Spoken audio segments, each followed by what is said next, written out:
Om Swastiastu, Om Awigenam Astu Namo Sedang, Om Anti Badrah Kalian Tulis Kota. Semoga pikiran yang baik datang dari segala penjuru. Yang terhormat, dosen pengampu mata kuliah praktik Dharma Wacana. Dan yang saya banggakan, teman-teman yang hadir pada pagi hari ini. Puji syukur kita panjatkan kepada Ide Sang Yang Widi Wase, karena atas asung kertewaru nugraha beliaulah kita dapat berkumpul di tempat ini dengan keadaan yang sehat.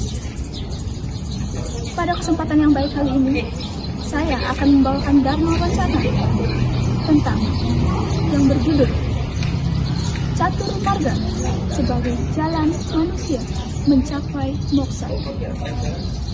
Teman-teman yang saya banggakan, seperti yang kita ketahui, tujuan utama dari umat ini adalah moksarta pujangga kita, yaitu Dharma, yang dimana kita sebagai umat itu harus bisa menempuh jalan-jalan untuk mencapai moksa. Salah satu jalan untuk menempuh moksa tersebut adalah dengan catur marga. Catur marga terdiri dari dua suku kata, yaitu catur yang artinya 4 dan marga yang artinya jalan. Jadi, catur marga dapat dikatakan sebagai 4 jalan manusia menuju moksa. Adapun bagian-bagian dari catur marga ini, yang pertama ada bakti marga, yang kedua ada karma marga, ketiga ada jenana marga, dan yang terakhir ada raja marga. Setiap bagian ini memiliki pengertian-pengertian tersendiri. Yang pertama, bakti marga.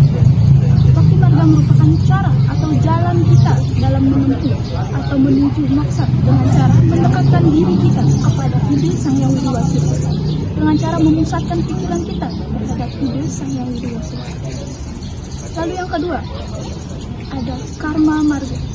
Karma artinya perbuatan dan marga artinya jalan.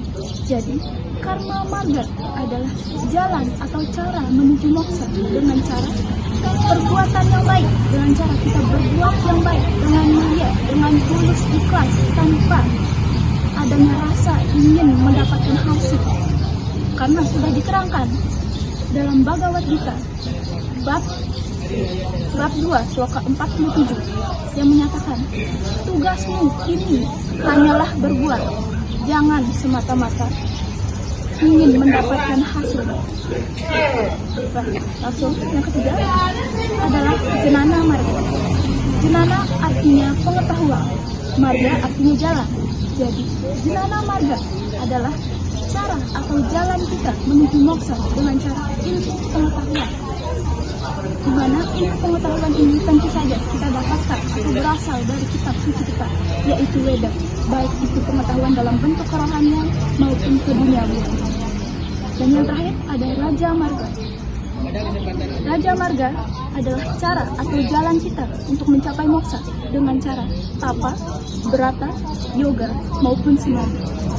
Yang dimana Raja Marga ini atau proses jalan kita menuju moksa dengan Raja Marga ini, kita sebagai manusia dituntut untuk melepaskan semua belenggu kita dari ikatan hawa nafsu maupun ikatan keinginan agar kita bisa mencapai kesejahteraan dan kedamaian dalam dunia ini. Lalu ada pun tahapan-tahapan kita menuju moksa ini. Yang pertama itu tahapan karma, yang kedua ada jenana, yang ketiga ada raja, dan yang keempat ada bakti marga. Mengapa karma bisa menjadi tahapan awal? Padahal yang kita ketahui, karma ini termasuk ke dalam Pancasila. Tapi mengapa dia bisa menjadi tahapan awal? Karena menurut Sukadewa Goswami, karma ini menghasilkan suatu reaksi.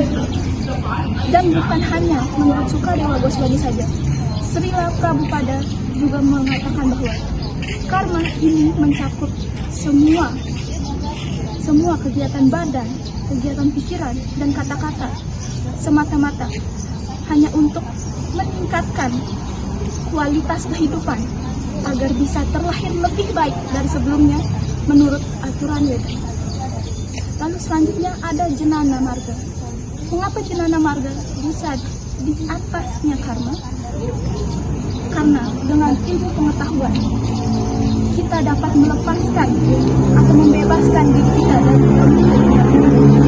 Juga terdapat pada bawah kita bab 4 sloka 36 yang mengatakan bahwa siapapun engkau, bahkan manusia berdosa sekalipun, akan dapat menyeberangi lautan dosa dengan perahu ilmu pengetahuan. Lalu tahapan selanjutnya adalah Raja Marga. Raja Marga ini seperti yang kita ketahui adalah sebuah proses semadi, proses pendekatan diri, penyucian diri. Jadi dengan kita mendekatkan diri, dengan kita memusatkan pikiran kita kepada Ida Sang Hyang Widi, kita dapat mencapai moksa.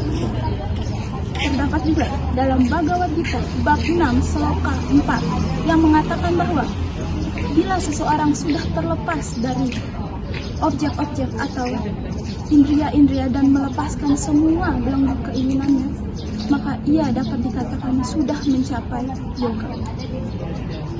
Lalu tahapan terakhir adalah Bhakti Marga.